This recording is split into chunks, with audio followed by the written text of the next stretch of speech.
నమస్తే, welcome to our channel. నేను అంకిత.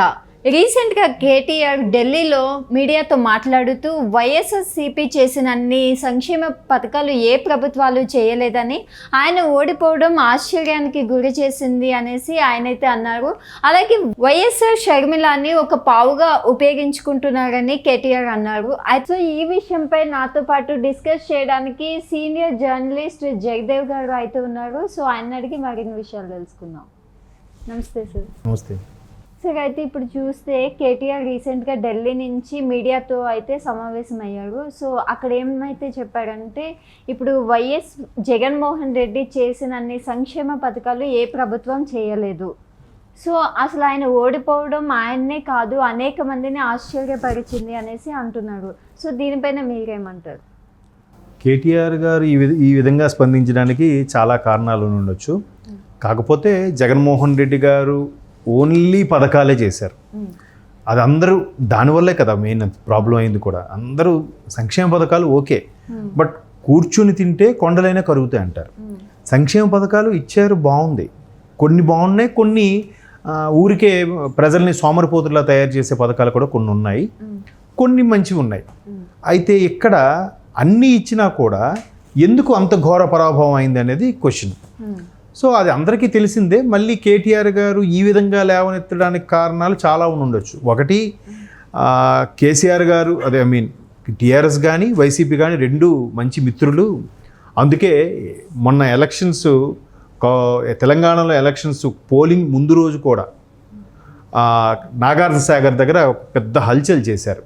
అటు ఆంధ్ర పోలీసులు, ఇటు తెలంగాణ పోలీసులు అన్నట్టుగా.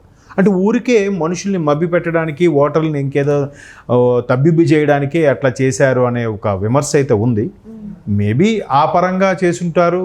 అంటే దాని అర్థం ఏంటంటే ఖచ్చితంగా టీఆర్ఎస్కి వైసీపీకి బీఆర్ఎస్కి వైసీపీకి మంచి సత్సంబంధాలు ఉన్నట్టే మనం అనుకోవాలి.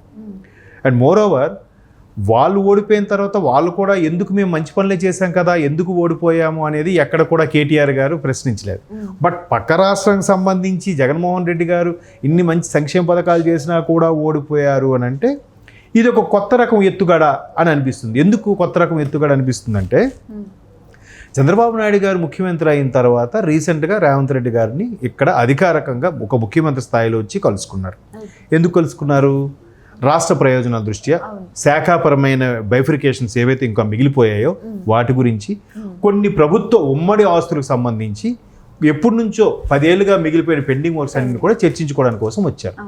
వస్తూనే చంద్రబాబు నాయుడు గారు వచ్చి రావడంతోనే ఆయనకి బేగంపేట ఎయిర్పోర్ట్ నుంచి ఆల్మోస్ట్ అలా ఆయన ఇంటి వరకు చాలా వర్షం కూడా లెక్క చేయకుండా కార్యకర్తలు, అభిమానులు ఆయన వెనక ర్యాలీగా వెళ్ళారు. సో దానికి గవర్నమెంట్ కూడా పర్మిషన్ ఇచ్చింది. అది అయిపోయిన తర్వాత చంద్రబాబు నాయుడు గారు ప్రతి దగ్గర కూడా, ఇప్పుడే కాదు తెలంగాణ ఉద్యమం నుంచి కూడా ఆయన ఇచ్చే స్టేట్మెంట్ ఏంటంటే, నాకు తెలుగు జాతి ప్రజలు, ఈ రెండు రాష్ట్రాలు కూడా రెండు కళ్ళు, ఏ కన్ను నేను పోగొట్టుకోను అన్నట్టుగానే మాట్లాడుతున్నారు. సో నిన్న మళ్ళీ వచ్చి రేవంత్ రెడ్డి గారితో కలిసిన తర్వాత మరలా టీడీపీని తెలంగాణలో పుంజుకునే అవకాశం ఉందా, టీడీపీ తెలంగాణలో పుంజుకుంటే నెక్స్ట్ ఇబ్బంది పడే పార్టీలు ఏవి? చిన్న చిన్న పార్టీలు ఇబ్బంది పడతాయి. ఆల్రెడీ బీఆర్ఎస్ ఓటమి తర్వాత బీఆర్ఎస్లో ఉన్న నాయకులు కాంగ్రెస్లో కొంతమంది, బీజేపీలో కొంతమంది వెళ్తున్నారు. ఈవెన్ బీఆర్ఎస్లో ఉన్న నాయకులు కూడా చాలా వరకు టీడీపీ నుంచి వెళ్ళిన వాళ్ళేగా. ఈవెన్ కాంగ్రెస్లో కూడా కొంతమంది టీడీపీ నుంచి వెళ్ళిన వాళ్ళు ఉన్నారు. అంతేందుకు ముఖ్యమంత్రి రేవంత్ రెడ్డి గారు కూడా ఒకప్పుడు టీడీపీలో ఉన్న వ్యక్తే. సో ఇట్లాగా ఇద్దరు ముఖ్యమంత్రులు కలిసి, ఒకప్పుడు రేవంత్ రెడ్డి గారు కూడా టీడీపీలో ఉన్న వ్యక్తే కాబట్టి చంద్రబాబు నాయుడు గారి యొక్క వ్యూహాలు, చంద్రబాబు నాయుడు గారి యొక్క విజ్ఞత బాగా ఐడియా ఉన్న వ్యక్తి కాబట్టి కేటీఆర్ గారు, అమ్మో మరలా టీడీపీ కానీ తెలంగాణలో పాగా వేస్తే ఏంటి పరిస్థితి అనే భయంతో ఈ విధమైన చర్చకి తెరలేపారనే అంశాలు కూడా చాలామంది విశ్లేషకుల అభిప్రాయం. ఎందుకంటే జగ్గారెడ్డి గారు కూడా మొన్న స్టేట్మెంట్ ఇచ్చారు, చంద్రబాబు నాయుడు గారు కానీ రాబోయే రోజుల్లో ఎన్నికల్లో ఇక్కడ కానీ పోటీ చేస్తే తరిమి కొడతాం, ఇక్కడ తెలంగాణ వాళ్ళకే ఇది కానీ వేరే వాళ్ళకి ఛాన్స్ ఇవ్వము అన్నట్టుగా అన్నారు. తెలంగాణలో ఇవ్వండి, పార్టీ పేరు టీడీపీ. ఇప్పుడు కాంగ్రెస్ ఉంది, బీజేపీ ఉంది, అవి నేషనల్ పార్టీలు. ఇప్పుడు తెలంగాణలో ఉన్నాయి కదా, తెలంగాణలో ఉన్న ముఖ్యమైన కార్యకర్తలే, తెలంగాణలో ముఖ్యమైన నాయకులే దానికి ప్రాతినిధ్యం వహిస్తున్నారు. అలాగే టీడీపీ ఉన్నా కూడా తెలంగాణలో ప్రాతినిధ్యం వహించే ముఖ్యమైన నాయకులే టీడీపీ తీర్థం పుచ్చుకుంటారు, టీడీపీ తరఫున పోటీ చేస్తారు అంతే. దానికి బహుశా బీఆర్ఎస్ ఇంకా ఇబ్బంది పడుతుందన్న ఉద్దేశంతోనూ, లేదంటే గతంలో జగన్మోహన్ రెడ్డి గారితో ఉన్న సన్నిహితం సందర్భంగానూ ఆయన కేటీఆర్ గారు ఇవన్నీ వ్యాఖ్యలు చేసి ఉండొచ్చు. అయితే ఈ సందర్భంగా ఆయన ఇంకో స్టేట్మెంట్ కూడా ఏంటంటే కేతిరెడ్డి లాంటి మంచి జనాలతో బాగా ర్యాపో ఉన్న ఎమ్మెల్యే కూడా ఓడిపోయారు అని. చాలామంది ఇప్పుడు నిన్న కరణం ధర్మశ్రీ గారు కానీ, అంతకుముందు రాజానగరం రాజనగరం ఎమ్మెల్యే ఆయన పేరెడ్డి ఆయన కానీ, వీళ్ళిద్దరూ కూడా మొదటి నుంచి బయటకు వచ్చి వాపోయింది ఏంటంటే జగన్మోహన్ రెడ్డి ఆల్మోస్ట్ ముఖ్యమంత్రి అయిన తరువాత బయట ప్రజలకి కలవడం మానేశారు. ఈవెన్ మాకు కూడా కలవడానికి అపాయింట్మెంట్ ఇవ్వలేదు. ఇప్పుడు రాజానగర్ ఎమ్మెల్యే ఆయన ఎట్లా అన్నారు, అసలు నేను 2-3 సార్లు వెళ్తే వెనక్కి తిరిగి వచ్చేసాను, ప్రజల సమస్యలు తెలుసుకునే ప్రయత్నం చేద్దాము, వాళ్ళకి చెప్దాము అన్న కూడా మాకు అపాయింట్మెంట్ ఇవ్వలేదు. ఈవెన్ ధనంజయ రెడ్డి కానీ సజ్జల రామకృష్ణారెడ్డి గారు కానీ మమ్మల్ని కలిసే ప్రయత్నం చేయలేదని చాలామంది వాపోయారు. సంక్షేమ పథకాలు ఒకటే కాదు, అభివృద్ధి లేదు, ఉద్యోగుల గురించి పట్టించుకోలేదు, నిరుద్యోగ యువతకు సంబంధించి జాబ్ మేళా లేదు, ఒక ప్రాజెక్టు లేదు, పోలవరం కట్టలేదు, రైల్వే ప్రాజెక్టు వచ్చింది, రైల్వే జోన్ వచ్చింది వైజాగ్కి, దానికి సంబంధించిన భూమిని కేటాయించమని సెంట్రల్ గవర్నమెంట్ అడిగితే దాని గురించి స్పందించలేదు, ఏమీ చేయలేదు. పోనీ క్యాపిటల్ వైజాగ్ అన్నారు, వైజాగ్ క్యాపిటలైజ్ చేశారా?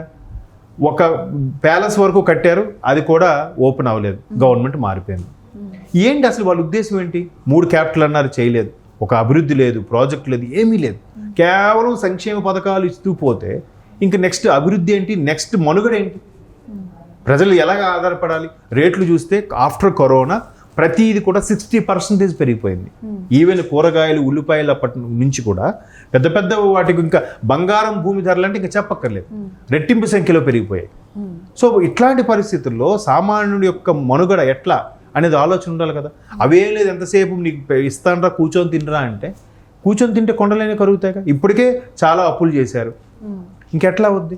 సో ఇదంతా క్లియర్గా తెలిసినా కూడా ఆయన స్టేట్మెంట్ ఇచ్చాడంటే ఊరికే మేబీ వార్తల్లో నిలబడడానికి, లేదంటే వాళ్ళ యొక్క సయోధ్య గురించి తెలియజెప్పడానికి, లేదా తెలుగుదేశం తెలంగాణ కూడా ఎంటర్ అవుతుందన్న భయంతో ఈ విధమైన స్టేట్మెంట్ ఇచ్చారో తెలియదు. బట్ రాబోయే రోజులు ఏం జరుగుతుందో వెయిట్ అండ్ సీ. అండ్ ఇదే సందర్భంగా కేటీఆర్ మీడియాతో మాట్లాడుతూ వైఎస్ షర్మిలాని కూడా పావుగా వాడుకున్నారు కాంగ్రెస్ పార్టీ అంటున్నారు, దానిపైన మీ స్పందన? పావుగా వాడుకోవడానికి ఏం లేదు. షర్మిలా గారిని జాగ్రత్తగా చూసుకొని ఉంటే ఆవిడకి తగిన పదవి ఇచ్చో లేదంటే ఇంకొక సముచిత స్థానం కల్పించి ఏదైనా చేసుంటే వైసీపీలో జగన్మోహన్ రెడ్డి గారు, ఆవిడ పక్క రాష్ట్రం ముందు తెలంగాణ రాష్ట్రం వెళ్ళిపోయి అక్కడ వైఎస్ఆర్ తెలంగాణ పార్టీని పెట్టి తర్వాత కాంగ్రెస్లో విలీనం చేసి ఆ తర్వాత ఇక్కడ ఎలక్షన్స్ ముందు పీసీసీ చీఫ్గా ఏపీ వచ్చి సొంత అన్న మీదకే పోటీగా వెళ్ళే పరిస్థితి రాదు కదా. సో ముందు ఇల్లు చక్కబెట్టుకున్నాక బయట మార్కెట్ చక్కబెట్టాలి. ఎంట గెలిచి రచ్చగలమన్నారు. బట్ జగన్మోహన్ రెడ్డి గారు అది పట్టించుకున్నట్టు కనిపించట్లేదు. ఆయన నిజంగా పట్టించుకుంటే ఆవిడ బయటికి వెళ్ళేవారు కాదు కదా. సో బయటికి వెళ్ళారంటే ఆవిడ ఎందుకు పావుగా వాడుకుంటారు? ఆవిడనే జాగ్రత్తగా కుటుంబ సభ్యుల్ని అట్టి పెట్టుకుంటే ఆవిడ బయటికి వెళ్ళేవారు కాదు, అప్పుడు ఈ విధంగా వాడే అవకాశం కూడా వచ్చేది కాదు కదా. ఒక్కొక్కరు వెర్షన్ ఒక్కొక్కలా ఉంటుంది, ఆయన ఆ విధంగా స్టేట్మెంట్ ఇచ్చి ఉండొచ్చు. సో ఈ స్టేట్మెంట్ అంతా కేవలం టీడీపీకి భయపడే ఇచ్చారంటారా? మైట్ బి అయి ఉండొచ్చు, లేదంటే వైసీపీ మీద ఫేవర్ కొద్దీ కూడా ఇచ్చి ఉండొచ్చు. ఓకే.